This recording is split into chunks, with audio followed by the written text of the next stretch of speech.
तो क्या सिलेक्टर से भिड़ गए हैं मोहम्मद शमी? क्योंकि अजीत अगरकर ने दी है एक बहुत बड़ी सफाई, क्या होगी? टीम इंडिया में एंट्री या फिर हो जाएगी विदाई? जी हां, मोहम्मद शमी ऑस्ट्रेलिया दौरे पर किसी भी टीम का हिस्सा नहीं। मोहम्मद शमी को लेकर सिलेक्शन के वक्त यह कहा गया था कि वह अनफिट हैं और उनकी फिटनेस के बारे में सिलेक्टर्स को पता नहीं, जिसके बाद मोहम्मद शमी ने कुछ तीखे सवाल दागे थे।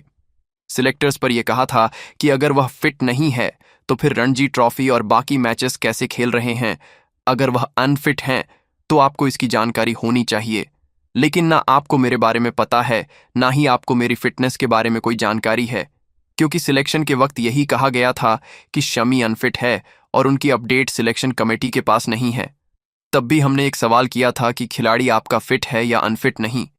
ये तो काम सिलेक्टर्स का भी है ना जानना। खिलाड़ी थोड़ी ना अपनी रिपोर्ट देगा। चैंपियंस ट्रॉफी में अच्छी गेंदबाजी की थी। 2023 वर्ल्ड कप के बाद शमी अनफिट थे। सर्जरी हुई, लेकिन चैंपियंस ट्रॉफी में मैच विनिंग प्रदर्शन भी उन्होंने किया। अब जब बारी आती है उन्हें खिलाने की, तो उन्हें अनफिट बोल के साइड लाइन कर दिया जाता है। तो उन्होंने तीखे सवाल किए थे कि सिलेक्टर साहब मुझे बता दीजिए कि अगर मैं अनफिट हूं तो फिर डोमेस्टिक क्रिकेट कैसे खेल रहा हूं? तो यहां पर एक निजी कार्यक्रम में अजीत अगरकर आते हैं और उनसे इसी बारे में पूछा जाता है। तो अजीत अगरकर कहते हैं कि देखिए, वो भारत के लिए एक अविश्वसनीय परफॉर्मर है।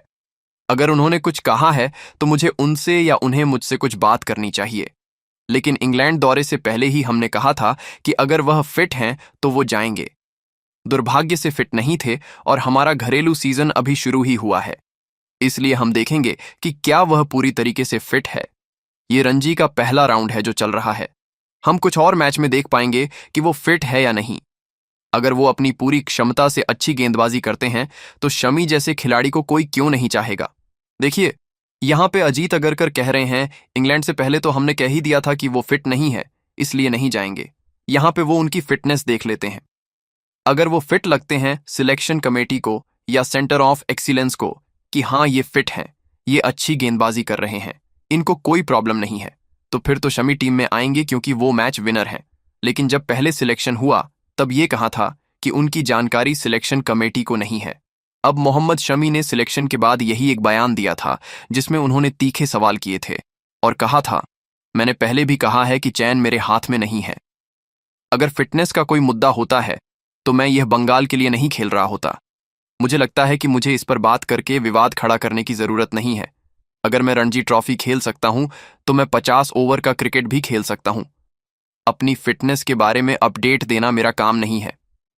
बात तो सही है भाई, आप सिलेक्टर्स हैं तो आपको इसकी ज्यादा जानकारी होगी ना कि कोई खिलाड़ी, आपका प्राइम खिलाड़ी जो इतना बड़ा परफॉर्मर है, वो फिट है या नहीं है। ये तो सिलेक्शन कमेटी और बीसीसीआई देखेगा। अब कोई खिलाड़ी थोड़ी ना जाके उन्हें बोलेगा जी मुझे सेलेक्ट कर लो, मैं फिट हूं। ये तो आपकी जो एक मैनेजमेंट कमेटी है, सेंटर ऑफ एक्सीलेंस है, या फिर आपके जो स्टेट ऑन ऑर्गेनाइजेशंस हैं, वो आपको बताएंगे ना हमारे खिलाड़ी फिट हैं। खिलाड़ी थोड़ी ना जाके बोलेगा कि मैं फिट हूं। उसको थोड़ी ना कोई पता कि मैं फिट हूं। जब मैं खेल रहा हूं, लगातार मैं डोमेस्टिक क्रिकेट में हूं, तो फिर तो आपके सामने सब कुछ है। आपको बात करनी चाहिए एक बारी कि क्या आप खेल पाएंगे।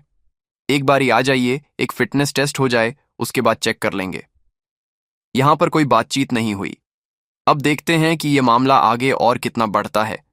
लेकिन अभी सबको इंतजार है कि शमी की एंट्री टीम में कब होती है और कब वो एक बार फिर से भारत के लिए खेलते हैं। आपको क्या लगता है इस पूरे मामले पर? कमेंट कर जरूर बताएं।